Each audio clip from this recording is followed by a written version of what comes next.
Hello, dear viewers. This is Jeeves, your host, and welcome to another episode of Drawn to Obscurity. And for this episode, I want to rewind the clock back to a simpler time in animation, known as the Golden Age. Around the 1930s, 2D animation really started to break new ground. Techniques were being developed and refined, the animation itself was much more expressive, and most importantly, the first feature-length animation, Walt Disney's Snow White and the Seven Dwarfs, would make cinematic history and would cement Disney as the apparent king of animation.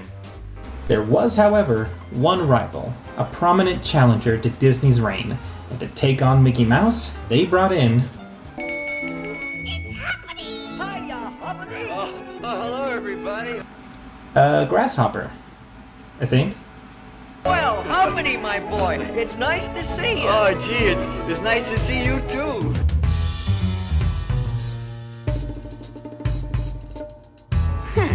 So you thought you could outsmart Sea Bagley Fecal, eh? Come on now, get up and fight like a man. Say, why, this is terrible. Why, it's an outrage. Why, nobody's safe in their own homes or out of them. I'm going up and look that place over. It can't be much worse than it is down here. This is Mr. Bug Goes to Town.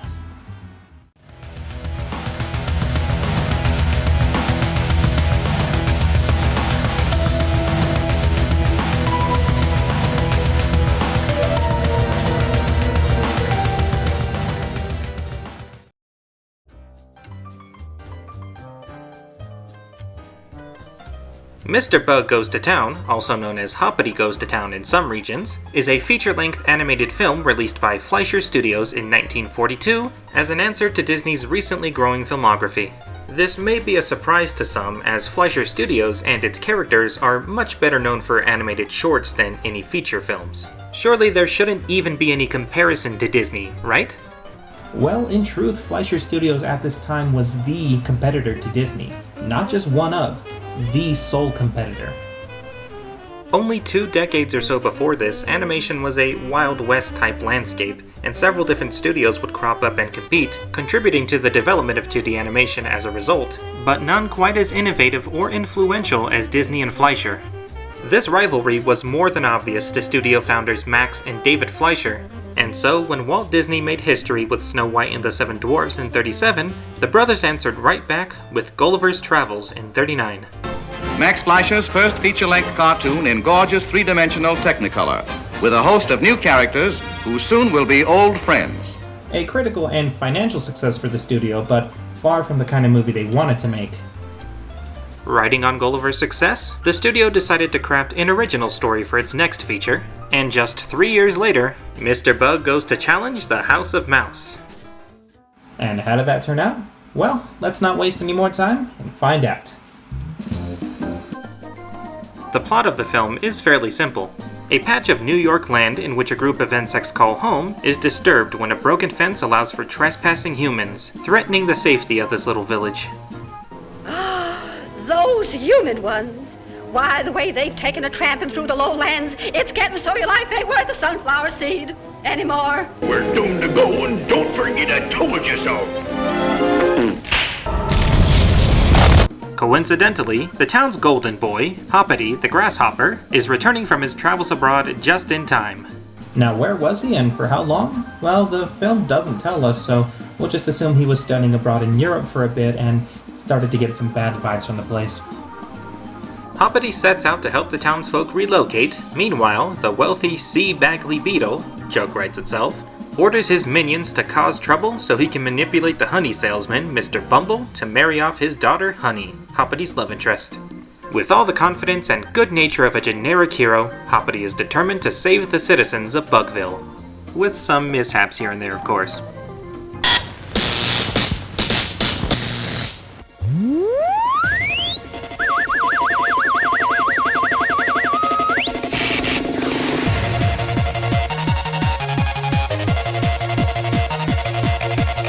And story-wise, well, that's about it. Rather than expanding on the fairy tale themes that Disney had standardized to this point, Mr. Bug takes an approach that's much more grounded in reality, with some obvious creative liberties, and rejected Disney's whimsical atmosphere for a comedic tone that was more in line with their own cartoons at the time. And it's some really good stuff too. There's slapstick, physical comedy, and... Oh, good. Oh...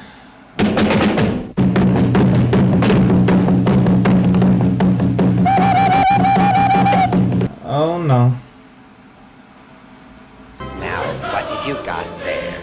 Rice, boss. Jingle, hookamakaoola, rice. And I think re-releases of this should have had a content warning, like Warner Brothers does. Alright, well aside from blatant racism, the comedy actually does hold up pretty nice.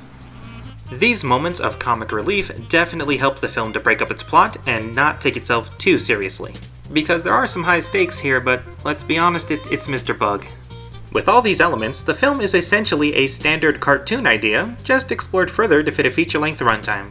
Now, unfortunately, this means that some scenes can overstay their welcome, and characters that were perfect for animated shorts can feel a bit lacking when put into the context of a full-length feature. Like, I'm not asking for Breaking Bad levels of character complexity, but maybe just a little more complex than naming a character Mrs. Ladybug. Like, I wonder what would happen if another Mrs. Ladybug came to town. Would the two have to fight for the title? You know what, I'd watch that.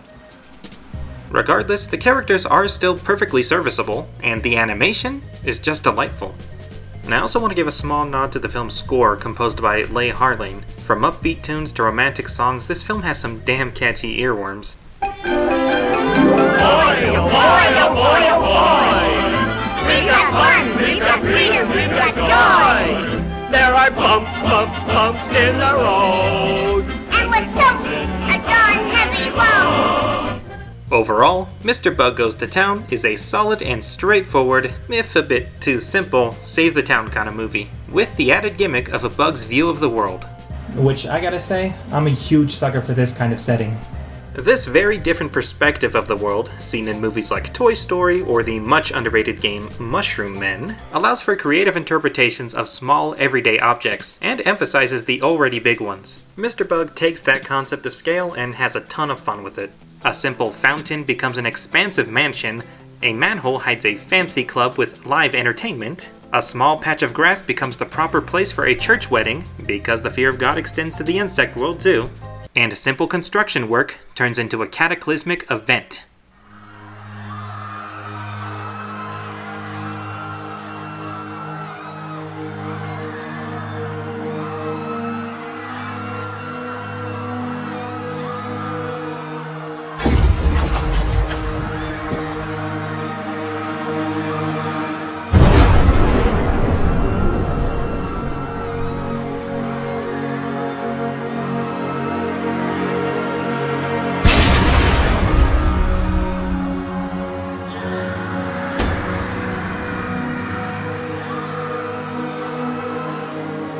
A moment of silence, please, for the insect apocalypse.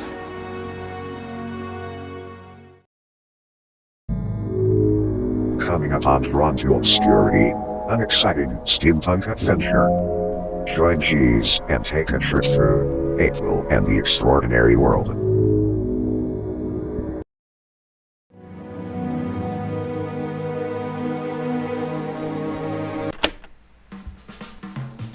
The film's introduction sequence really does well in emphasizing this scale, with the opening shot being placed in outer space, as the camera zooms into Earth, further into Manhattan, and further, until we're finally in the Bug's world. Man, this intro sequence is such a clever way to introduce the film's setting, as well as to show off one of Fleischer Studios' many iconic techniques. And to build off that last part, this film really does embody some of Fleischer Studios' best traits. The smooth and stylized rotoscoping that we see throughout the film is the result of a technique that was invented by Max Fleischer way back in 1915 and refined over the decades. If you need a better example, just look at the Superman cartoons produced by Fleischer in the 40s. Fantastic stuff for any animation fan.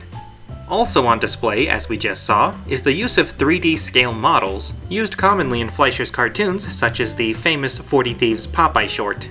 And of course, this film shows off just how talented the crew at Fleischer Studios was. Characters are expressive and have a real sense of depth, the animation of their movements is just so fluid, and just about every detail in the character design and the backgrounds is a damn treat to the eyes. Also, just a bit of small trivia, Jack Mercer, the iconic voice of Popeye, lends his voice to the characters of Mr. Bumble and Swat the Fly, and does a great job for both of them. Despite the racist jokes, that is. With such a solid plot, fantastic animation, and a sweet score, it seemed like Mr. Bug was just what Fleischer needed to give Disney a real challenge. And then the studio was shut down just a few months later. Bitch, are you for real? Yeah, for as much dedication was poured into Mr. Bug Goes to Town, the film was declared a massive, massive failure when it released. A complete 180 from their first feature, Gulliver's Travels, which was critically acclaimed upon its 1939 debut, and that was a much less ambitious effort than Mr. Bug, so what was the big difference here? A lot, actually. A lot. First of all, Gulliver's Travels compared to Mr. Bug was a much, much safer film. See, even before Disney started making movies, the Fleischer brothers practically begged their distributor Paramount Pictures to fund their first animated film. After much apprehension, Paramount agreed to greenlight the project, but only on the condition that it would follow closely in Snow White's footsteps. Despite having to compromise on their creativity, Fleischer Studios caved to Disney's fantasy formula, and that was a huge success. With Mr. Bug, however, they were banking on an original concept and treading relatively unfamiliar territory with feature-length animation. And judging by what little review snippets I could find from its 1942 release, critics and audiences weren't thrilled by this direction. The second and likely biggest reason for the film's failings? Well, America's collective mind was kind of focused on war at this point. Mr. Bug's official premiere was on February 12, 1942, when America was deep into World War II. And to make matters worse, the film's official preview screenings intended to market the movie and hype up the press took place between the 4th and 5th of December, 1941, just a few days before Japan's attack on Pearl Harbor. My God. Preceding a tragedy that would likely be seen as a goldmine for the press, I think it's fair to say Fleischer Studios' new cartoon Bug movie was destined to be swept under the rug. Add in Dumbo releasing just a few months prior, and yeah, truthfully, Mr. Bug really didn't stand a chance at all. The ramifications for this failure were massive for Max and David Fleischer and the animation house they built. Paramount Pictures would force the brothers to resign from their positions, and Fleischer Studios would be officially rebranded as Famous Studios, keeping the majority of the same crew as before, just minus the Fleischer part. There was still a contract to finish the iconic Superman series, but after that was done with, so was Fleischer Studios essentially. And as a terrible added bonus, Fleischer's failure served as a cautionary tale to other studios wanting to make feature films. Fearing the same financial ruin, they would back away from the idea, leaving Walt Disney virtually unopposed for decades. The consequences of Mr. Bug's production, the critical and financial failure, the Fleischer brothers' forced resignation, and the eventual rebranding of the studio have all led to the common belief that this film was solely responsible for killing off the studio. And while there is an undeniable bit of truth to that assessment, a bit of research will show us that Fleischer Studios might have been heading that direction anyway. According to many accounts, Max and David Fleischer were much better visionaries than they were professionals. They undoubtedly spearheaded some fantastic productions, but they were also stubborn and hard to negotiate with, especially with each other. The two would bicker on and off, and during the production of Mr. Bug, they would have a full-on falling out that would encourage Paramount to give them the boot. Paramount Pictures even prepared for such a fallout by stating in their contracts that either of the brothers could resign at any time they wanted to after the film's completion.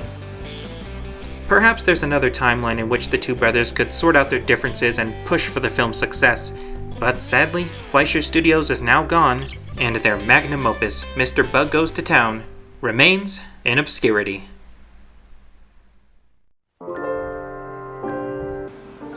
And that, dear viewers, concludes our look at Mr. Bug Goes to Town, a daring film from masters of the golden age of animation.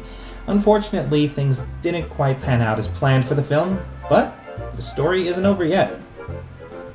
While the film itself wasn't critically adored upon release, the movie's soundtrack found much better success, with the songs Castle in the Air and Boy Oh Boy, which were held in high regard for their catchy qualities.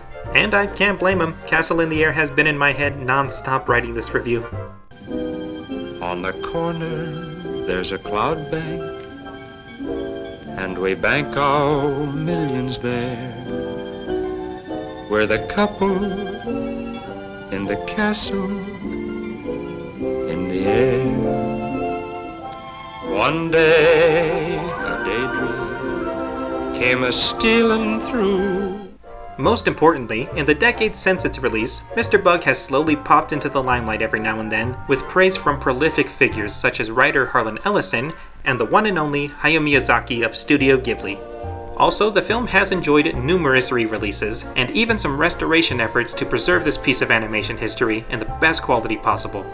In fact, this past December, it was announced that Mr. Bug is due for an official 4K restoration to be released on Blu-ray by Paramount Pictures. It is fantastic to know that Paramount's attitude on the film has changed over the years, and maybe, just maybe, Mr. Bug Goes to Town has another chance to captivate new audiences and bring some justice to the eternally great Fleischer Studios. It doesn't matter if Max and Dave are completely forgotten, because what they did is. It exists, and that's the bedrock that the industry's built on, and it will always be there. The characters have a life of their own. So they've basically created icons that people still love. We hold them to a really high standard. Yeah. A lot of the young animators are studying these and try to figure out what makes them tick. And I'm hoping that the next generation of animators will go back and find the fun of cartooning. And that's what it's really all about. Well, so long, everybody. Well guys, that brings us to the end of this video, and I'm very grateful to have you here watching it. It's one I've wanted to do for a long time, ever since before my last video came out, almost 4 years ago. And I assure you, more content is on the way sooner than you may think. Hello, darkness, my old friend. Yeah, I've sort of created a running gag on this channel, haven't I? Long story short, in 2020 I got a full-time job which completely burned me out creatively. I have moved twice, and now I'm attending a university to try and get a professional career going. It's been a hectic few years, but I never stopped thinking about this channel, and I am going to try to be on a more consistent schedule from now on. Look, I made revamped assets and everything. I'm dedicated. As for when the next episode is going to come out, no promises. Otherwise it's going to end up being a decade from now, but soon-ish. Probably. Either way, you can catch me next episode where I'll be talking about an indie steampunk film that definitely deserves more recognition. Until then, this is Jeeves, your host, signing out.